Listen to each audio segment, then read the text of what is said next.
నమస్కారం అండి. మనం ఇప్పుడు మన్నెం శారద గారు రచించిన 'సూర్యోదయం' అనే కథను విందామా? హాల్లో ఈజీ చైర్లో కూర్చున్న రాఘవరావు చుట్టకొసను కసుక్కున కొరికి అన్నపూర్ణ వైపు చూశాడు. గుమ్మానికి చేరబడి నిల్చున్న అన్నపూర్ణ తలదించుకుని ఉంది. అంచేత అతని చూపుల్లోని తీక్షణతని ఆమె గమనించలేదు. కానీ అతడెంతగా ఉడికిపోతున్నాడో మాత్రం ఆమెకి బాగా తెలుసు. హాల్లో కిటికీకి పక్కన వేసి ఉన్న బెంచీ మీద కొందరు ఊరు పెద్దలు, దగ్గర బంధువులైన హనుమాన్లు, పార్థసారథి కూర్చునున్నారు. వీధి గుమ్మానికి పక్కగా రాఘవరావు భార్య కనకమ్మ, కూతురు జానకి కూడా నిలబడున్నారు. చూస్తున్నావుగా నీ కూతురు చేసిన నిర్వాకం అన్నాడు రాఘవరావు తీవ్రమైన కంఠంతో. అన్నపూర్ణ తలెత్తి అన్నగారి వైపు చూసింది. ఇలాంటివి మన ఇంటా వంటా ఉన్నాయా? పెళ్ళైన 3 నెలల్లోనే మొగుడు పోతే నువ్వెంత నీతిగా బ్రతికావు? పరాయి మగవాణ్ణి ఎన్నడైనా కన్నెత్తి చూసావా? 9 నెలలకి పుట్టిన బిడ్డను పెంచుతూ ఈ ఇంట ఎలా కాలం గడిపావు?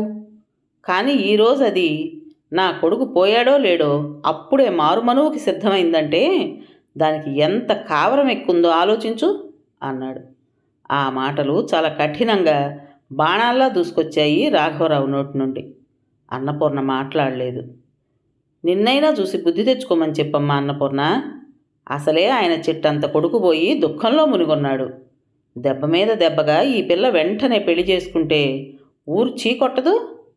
నీ తోబుట్టు పరువు సంగతి ఆలోచించు అన్నాడు హనుమాన్లు జోక్యం చేసుకుంటూ.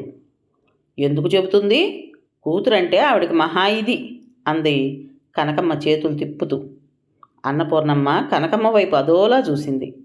పండక్కి పట్టుచీర కొనిపెట్టలేదని మొగుడి మీద అలిగొచ్చి 6 నెలలుగా పుట్టింట్లో తిష్టవేసిన ఆమె కూతురు లాంటిదే తన శైలు అని ఆమె చస్తే ఆలోచించదని అన్నపూర్ణకు తెలుసు. వాళ్ళకి నేనెంత చేశానయ్యా? తలజెడి ఇది నా పంచన చేస్తే ఆ రోజు నుండి దీని కూతుర్ని కడుపులో పెట్టుకుని కాచలేదు. దాన్ని ఏ కొరగాని వాడికో ఇచ్చి కట్టబెట్టకుండా నా సొంత కొడుక్కే చేసుకోలేదు. 3 ఏళ్ల కాపురం చేసిన దానికి అంత మరుపొచ్చేశాడా మొగుడు? ఇదిగో మంచిగా చెబుతున్నాను, నా మాట వినకపోతే భూమి మీద నూకలు లేకుండా చేస్తాను దానికి. వెంటనే ఈ కాగితాల మీద సంతకాలు పెట్టి మర్యాదగా ఇవ్వమను అంటూ రాఘవరావు అన్నపూర్ణకి కొన్ని కాగితాలు అందించాడు. అన్నపూర్ణమ్మ వాటిని అందుకుని లోనికి వెళ్ళిపోయింది. అన్నపూర్ణ వెళ్ళగానే హనుమాన్లు, పార్థసారథి వాళ్ళతో పాటు ఊరి పెద్దలు కూడా పైకి లేచారు వెళ్ళడానికి. ఒప్పుకుంటుందిలే రాఘవ, చెట్టంత అన్నగారిని వదులుకుంటుందా అన్నపూర్ణ? ఇదిగో ఆ డబ్బు వచ్చాక నా సంగతి మర్చిపోకు.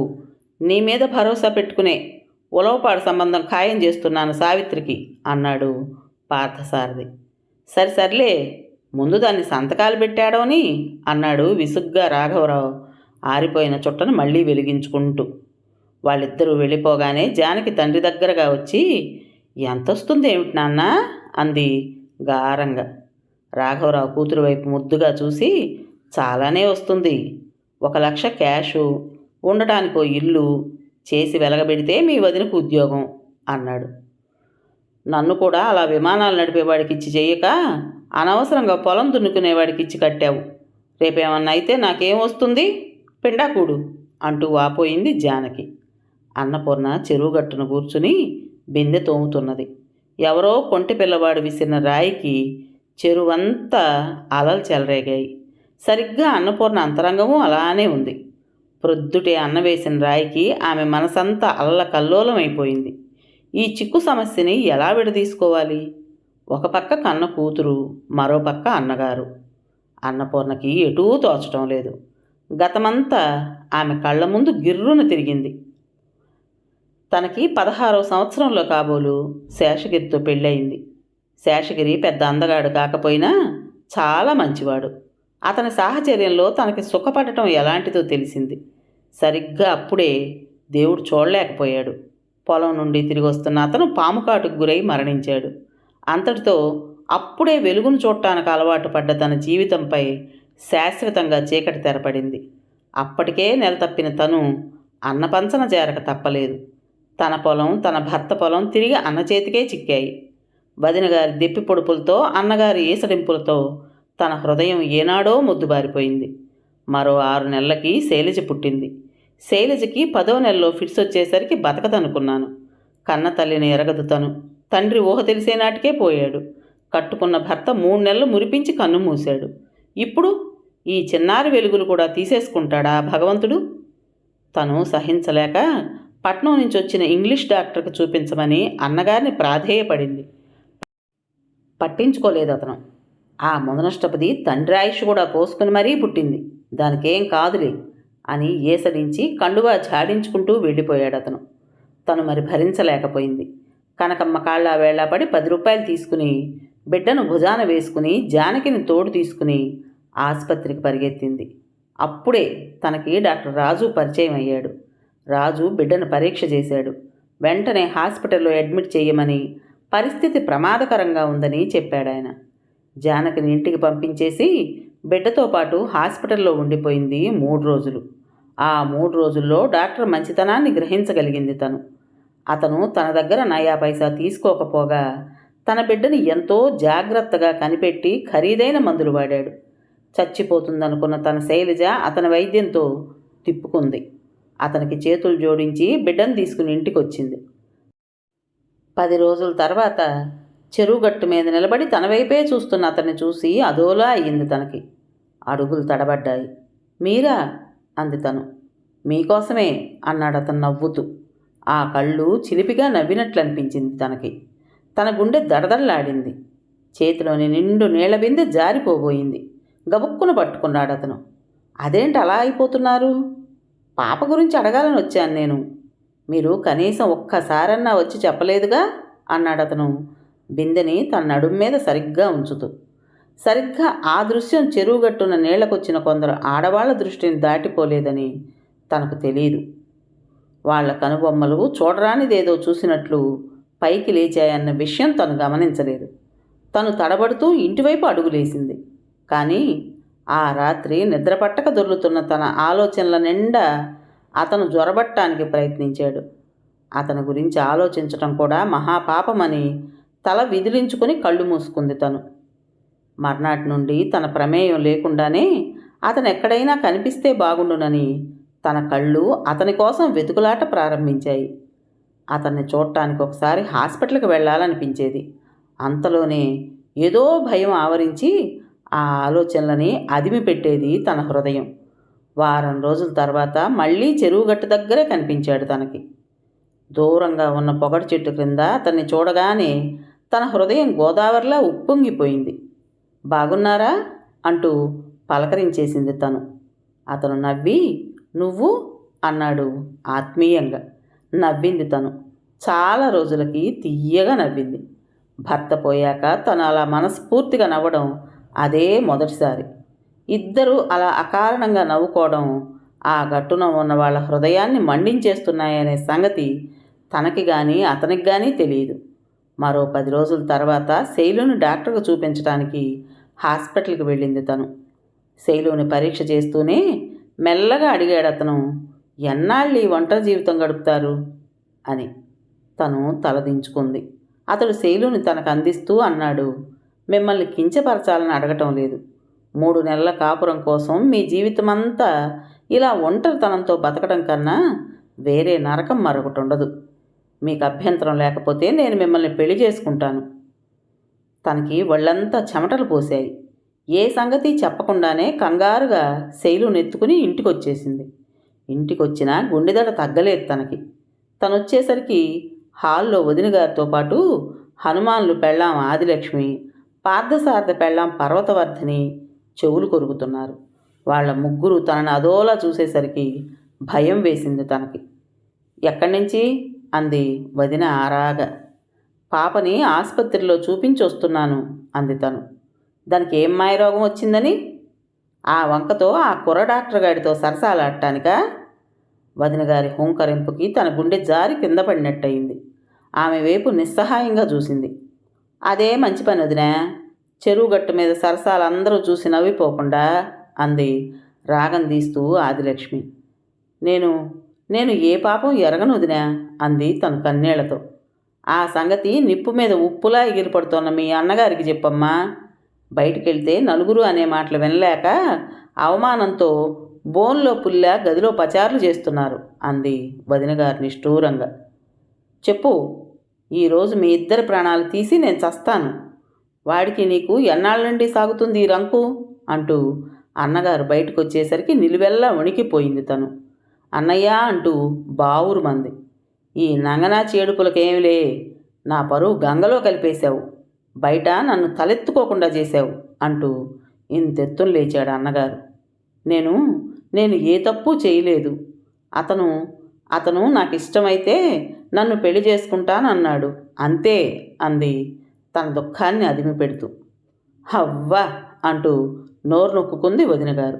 వేధవముండకి పెళ్ళి అంటూ దీర్ఘం తీసింది ఆదిలక్ష్మి. మా అమ్మ మొగుడు పోతే వీధి ముఖం చూశారు కదూ, అంతా పెదపకాలం అంటూ 60 ఏళ్లకు ముండమోసిన తల్లిని తలుచుకుంటూ గర్వంగా చెప్పింది పర్వతవర్ధిని.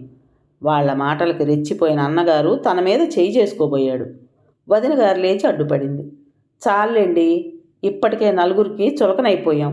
ఆ వెధవని పిలిపించి మళ్ళీ దీని జోలికి రావద్దని గడ్డి పెట్టండి అంటూ సలహా ఇచ్చింది ఆవిడ. ఆ మర్నాడు తన అన్నగారి కబురు అందుకొని అతను ఇంటికి వచ్చాడు. బయట హాల్లో పంచాయతీకి అంతా సిద్ధపడ్డారు. నా చెల్లెలకి నీకు ఏంట్రా సంబంధం? తన అన్న మోటుగా అడగటం తనకి వినిపిస్తూనే ఉన్నది. అతడు ఆ ప్రశ్నకు తెల్లబోయాడేమో. 5 నిమిషాల తర్వాత జవాబు చెప్పాడు. మానవతావాదం అని. కథల్లో కబుర్లు చెప్పకు. దాన్ని నువ్వు పెళ్లి చేసుకుంటానటం అబద్ధమా? నిజమే. ఇప్పుడు మీ ముందు కూడా అదే మాట చెప్తున్నాను. మీరు అంగీకరిస్తే నేను ఆమెను పెళ్లి చేసుకోవడానికి సిద్ధమే అన్నాడు అతను స్థిరంగా. అతని ఆ జవాబుకి తన గుండె కరిగి కన్నీళ్ళై ప్రవహించింది. నీరసంగా లేచి కిటికీలోంచి చూసింది అతని వైపు. ఏంట్రా కూస్తున్నావు? దాన్ని లేవ తీసుకుపోయి సరదా తీరాక వదిలేద్దామనే అంటూ కొట్టడానికి లేచిన అన్నగారిని గబుక్కున పట్టుకున్నాడు హనుమాన్లు. నీకు ఈ ఊరు కొత్త అనుకుంటానబ్బాయ్. వాళ్ళ కుటుంబం సంగతి తెలియక తొందరపడుతున్నావు. మారుమనువంటే మారణహోమమే వాళ్ళిళ్లల్లో అన్నాడు హనుమాన్లు. అతని ముఖం అవమానంతో ఎర్రపట్టం తను చూడగలిగింది. మీరెందుకు ఇంతగా బాధపడిపోతున్నారో నాకు అర్థం కావడం లేదు. నిజంగా ఆలోచిస్తే మీకు అందరికీ హృదయాలు లేవు. ఉంటే 3 నెలల కాపురానికే 100 ఏళ్ళు ఆమెను మ్రోడులా బ్రతకమని శాసించేవారు కాదు. సహృదయంతో ఆమె మెడలో తాళి కట్టాలనుకున్న నన్ను ఇలా అవమానించేవారు కాదు అన్నాడు రోషంగా. ఏంట్రా మాకు హృదయాలు లేవని లెక్చర్లు ఇస్తున్నావు? నా చెల్లెలతో పెళ్ళి కాదు కదా, దాన్ని చూడటానికి కూడా వీల్లేదు. అలా చేస్తే నీకు భూమి మీద నూకలు చెల్లిపోయినట్లే. మర్యాదగా పో అంటూ రంకెలేస్తున్న అన్నగారిని చూసి అతను తొణకలేదు. ఆ మాట చెప్పడానికి మీరెవరు?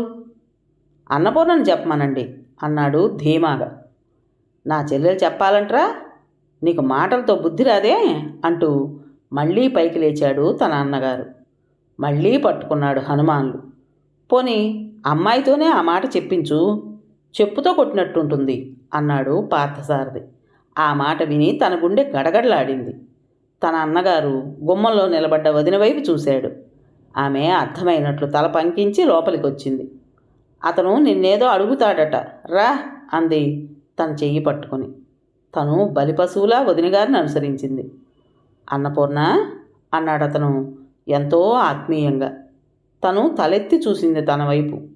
అతని ముఖంలో తన పట్ల ఎంతో విశ్వాసం, ప్రేమ కనిపించాయి తనకి. నా మీద నమ్మకం ఉంటే ఈ క్షణం బయటకు వచ్చేయి అన్నాడు అతను. తను అన్నగారి వైపు చూసింది. అతని కళ్ళల్లో భయం, కోపం, అసహాయత మిళితమై ఉన్నాయి. తను మెల్లిగా రాజు వైపు అడుగులేసింది. తన మనసుకు విరుద్ధంగా రాజును చెంప మీద లాగి లెంపకాయ కొట్టి గిర్రున వెనుదిరిగి ఇంట్లోకి పరిగెత్తి మంచం మీద వాలి బోర్న ఏడ్చింది. శభాష్ అంటూ మెచ్చుకున్నాడు హనుమాన్లు. నోరు విప్పకుండా జవాబు చెప్పింది అన్నాడు పార్థసారథి. అది నా చెల్లెలు అన్నాడు అన్నగారు గర్వంగా. ఇక వెళ్ళిరా నాయన, తెలిసిందిగా మా కుటుంబం అంటే ఏమిటో అంటూ వదినగారు వెటకారం చేసింది. అతను వెళ్ళిపోతున్నట్లుగా అడుగుల చప్పుడు. తన కళ్ళ నుండి అశ్రుధార ముత్యాల దారలా జారిపోయింది. ఆ రోజు నుండి ఈ రోజు వరకు తనకి ఏడుపే మిగిలింది. రాజును పోగొట్టుకున్నందుకు తను కుమిలిపోని క్షణం లేదు. తిరిగి తన దీనస్థితే తన కన్న కూతురుకు కూడా పట్టింది. అన్నపూర్ణ ఆలోచనల నుండి బయటపడి నీళ్ల బిందెతో ఇంటివైపు అడుగులేసింది. శైలజ తల్లి అందించిన కాగితాన్ని విసురుగా విసిరేసింది. అన్నపూర్ణమ్మ నిర్లిప్తంగా నిలబడి చూసింది కూతురి వైపు. అమ్మా అంటూ బావురుమని ఏడ్చింది శైలజ. అన్నపూర్ణమ్మ కూతురి తలపైన చేత్తో మృదువుగా నిమిరింది. ఈ కాగితాల మీద సంతకం పెట్టే కన్నా ఇద్దరం కలిసి ఇంత విషం మింగి చచ్చిపోదాం. మామయ్యకి అంతా అప్పజెప్పి మనసు చంపుకుని ఈ కొంపలో ఊడిగం చేసే కన్నా అదే నయం అంది శైలజ ఆవేశంగా. అనిరుద్ధు మీద నమ్మకం ఉందా నీకు? అన్నపూర్ణ కూతురి కళ్ళల్లోకి నిశితంగా చూస్తూ అడిగింది. నా పెళ్లి జరిగి 3 ఏళ్లైనా అతను పెళ్లి చేసుకోకుండా ఉండిపోవటంలో అతనికి నా పట్ల ఉన్న ప్రేమ అర్థం కావడం లేదా అమ్మా? ఆ రోజు బావని పెళ్లి చేసుకోలేనని ఏడ్చినా నా మాట వినకుండా మామయ్య చంపేస్తాడు అని మెడలు వంచి నాకు ఈ పెళ్లి చేశావు. అనిరుద్ధు మరో కులం వాడని భయపడ్డావు. సమాజానికి మామయ్యకి వణికిపోతూ ఆస్తంతా అతని చేతిలో పెట్టి కిక్కురు మనకుండా అతను పెట్టిన బాధలన్నిటినీ భరించావు. మామయ్య నన్ను నా మీద ప్రేమతో తన కోడల్ని చేసుకోలేదన్న సంగతి నీకూ తెలుసు. విమానాలు నడిపే అతని జీవితం ఏ క్షణం అంతమవుతుందోనన్న భయంతో ఎవరూ అతనికి పిల్లనివ్వకపోతే నా మీద కన్ను వేశాడు. ఈ దెబ్బతో మన పొలం కూడా పర్మనెంట్గా వాళ్ళ చేతికి చిక్కిపోతుందని తెలుసు. ఈరోజు ఇంత జరిగినా అనిరుద్ధ్ నా మీద మునుపటి ప్రేమతోనే ఉన్నాడు. నన్ను తప్ప మరో వ్యక్తిని జీవితంలోకి ఆహ్వానించననే మొండి పట్టుదలతో ఉన్నాడు అంటూ ఆగింది శైలజ. ఈ విషయాలన్నీ నాకు తెలుసమ్మా అంది అన్నపూర్ణ చాలా నిదానంగా. శైలజ తల్లివైపు ఆశ్చర్యంగా చూసింది. తెలిసి కూడా నన్ను ఆ ఉరికమ్మం ఎక్కించడానికే సిద్ధపడుతున్నారు అంది బాధగా. నీకు తెలీదు, మీ మామయ్య నక్క కన్నా హీనం. తను అనుకున్నది జరగకపోతే నీ బ్రతుకునే బలి చేస్తాడు. అది నేను కన్నతల్లిగా భరించలేను అంది అన్నపూర్ణ బాధగా. శైలజ తలదించుకొని ఏడ్చింది చాలాసేపు. సరే నీ ఇష్టం, కానీ నీకు తెలియంది ఒకటి ఉందమ్మా. సిగ్గు విడిచి చెబుతున్నందుకు క్షమించు. బావతో పెళ్ళయి 3 సంవత్సరాలైనా నేను అతనితో కలిసి కాపురం చేసింది కొన్ని రోజులు మాత్రమే. అది ఇష్టం లేని కాపురం. ఆ జీవితమే నీకు చాలు అని కన్న తల్లిగా నువ్వు శాసిస్తే కాదనేదేముంది? శైలజ వేసిన ఆఖరస్త్రానికి విలవిల్లాడింది అన్నపూర్ణ తల్లి హృదయం. శైలజ ఆవేశంగా సంతకాలు పెట్టబోతున్న ఆ కాగితాన్ని లాక్కుని కూతురు కళ్ళు తుడిచింది అన్నపూర్ణ. తల్లి చర్యకి ఆశ్చర్యపడి చూసింది శైలజ. అన్నపూర్ణ ఆ కాగితాన్ని గబగబా పరుపు కింద పెట్టి వంటగదిలోకి వెళ్ళి మంచినీళ్ళ బిందె తీసుకుని చెరువు వైపు వెళుతుంటే, ఈవేళప్పుడు నీళ్ళేమిటి, పొద్దుటే తెచ్చావుగా అంది కనకమ్మ సాగదీస్తూ. ఏదో పురుగు పడింది వదినా అంటూ అన్నపూర్ణ చకచకా బయటకు నడిచింది.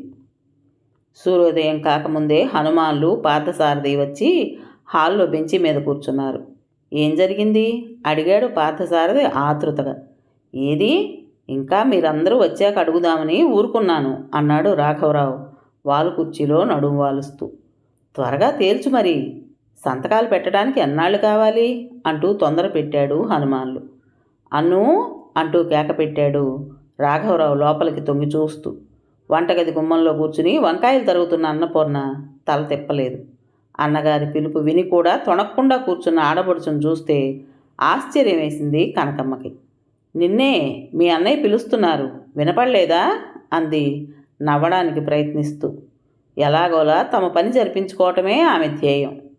వినపడింది అంది తల ఎత్తకుండానే మరో వంకాయ తిరిగి నీళ్లలో వేస్తూ. కనకమ్మకి లాగి లెంపకాయ కొట్టాలనిపించింది. వెళ్ళు మరి, అవతల పెద్ద మనుషులు నీకోసం నిలబడి ఉన్నారు అంది గొంతులోకి ఎక్కడలేని మార్ధవాన్ని అరువు తెచ్చుకుంటూ.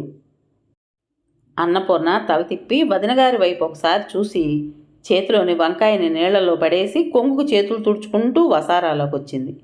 చెల్లెలి వైఖరి చూస్తే రాఘవరావుకి అదోలా అనిపించింది. అయినా దాన్ని బయట పడనేయకుండా పనిలో ఉన్నావేంటమ్మా అంటూ ప్రేమగా పలకరించాడు. హేళనతో కూడిన చిరునవ్వు ఒకటి అన్నపూర్ణ పెదవుల పైకొచ్చి లీలగా తేలిపోయింది. ఏంటి అంది పొడిగా. విషయమంతా తెలిసి అలా అడుగుతున్న చెల్లెల్ని ఆశ్చర్యపోయి చూడటం అతని వంతయింది.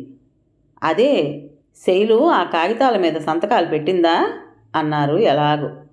పెట్టింది అన్నపూర్ణ జవాబుకి ఎగిరినంత పనిచేశాడు రాఘవరావు. మరి ఇంత చల్లటి కబురు ఇంత నిదానంగా చెబుతావేంటమ్మా అన్నాడు పార్థసారథి ఎంతగానో సరదా పడిపోతూ. అన్నపూర్ణమ్మ నిండుకొండ అంటూ మెచ్చుకున్నాడు హనుమాన్లు. ఈ సందడి విని గుమ్మం దాకా వచ్చేసి నిలబడింది కనకమ్మ సంతోషంగా. అది నా చెల్లెలు, తడబడకుండా పనిచేయడం దానికి తెలుసు.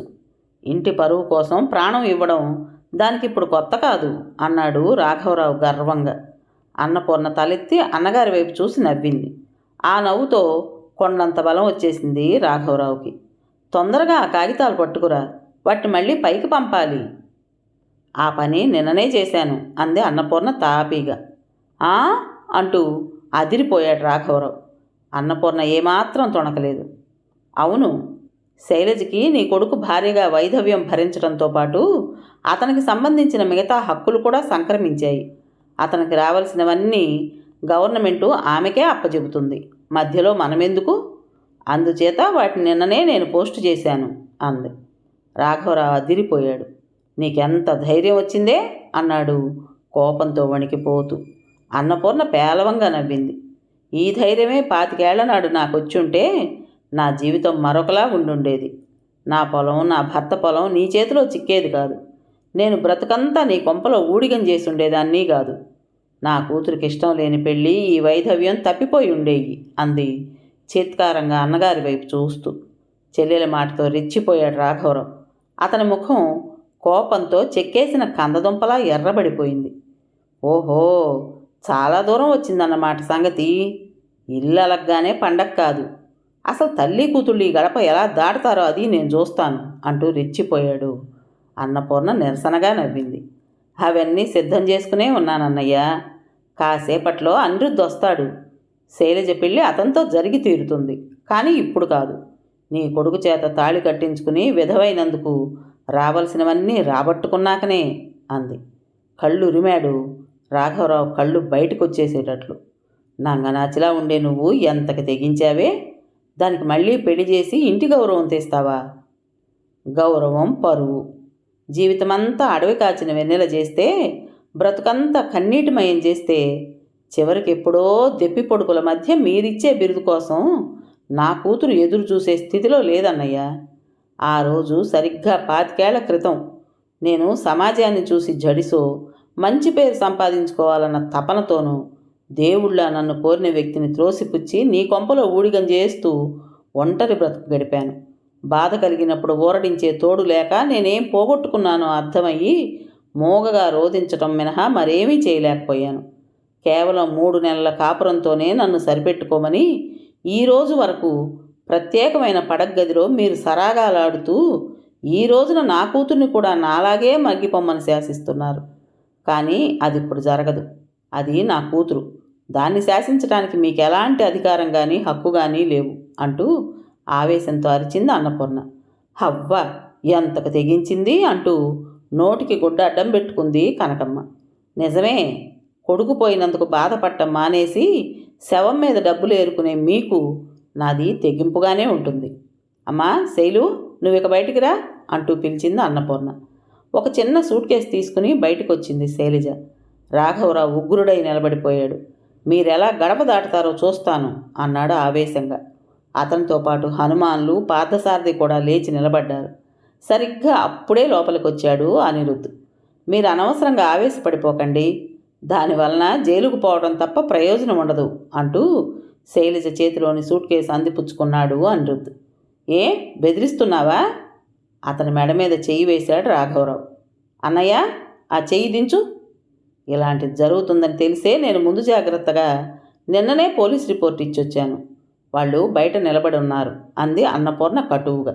రాఘవరావు చెయ్యి కిందకి వాలిపోయింది. 100 జలగలు ఒక్కసారి అతని ముఖం మీద పడి రక్తం పీల్చేసినట్లుగా పాలిపోయింది అతని ముఖం. అన్నపూర్ణ ధీమాగా నడుస్తోంది కూతురు ప్రక్కగా, కాబోయే అల్లుడి వెనకగా. ఆ ముఖంలో చెప్పలేని కాంతి, కడుపు తీపి ఎంత ధైర్యాన్నిస్తుందో ఆ క్షణంలోనే అర్థమైంది ఆమెకి. ఇంతకాలం చీకట్లో మగ్గిపోయి చీకట్లోనే తను బ్రతికిన తన బిడ్డ భవిష్యత్తు చీకట్లో మగ్గిపోకూడదని ఆ తల్లి తీసుకున్న నిర్ణయం ఆ బిడ్డకి వెలుగునివ్వబోతోంది. అప్పుడే తూర్పున సూర్యోదయం అయింది. కథ పేరు సూర్యోదయం. రచించిన వారు మన్నెం శారద గారు. విన్నారు కదండి. మరి ఈ కథ మీకు నచ్చిందా? నచ్చినట్టయితే లైక్ చేసి మరో 4గురికి షేర్ చేయండి. అలాగే ఈ కథ పైన మీ విలువైన అభిప్రాయాన్ని కామెంట్ బాక్స్లో తప్పకుండా తెలియజేస్తారు కదా. మరి ఇంత మంచి కథను మనకు అందించిన రచయిత్రి గారికి మనస్ఫూర్తిగా మనందరి తరపున ధన్యవాదాలు తెలియజేసుకుంటూ, ఇటువంటి మంచి మంచి కథల కోసం మన ఛానల్ని తప్పకుండా సబ్స్క్రైబ్ చేసుకోండి. రేపు మరో మంచి కథతో మీ ముందుకు వస్తాను. అప్పటి వరకు ఉంటానండి.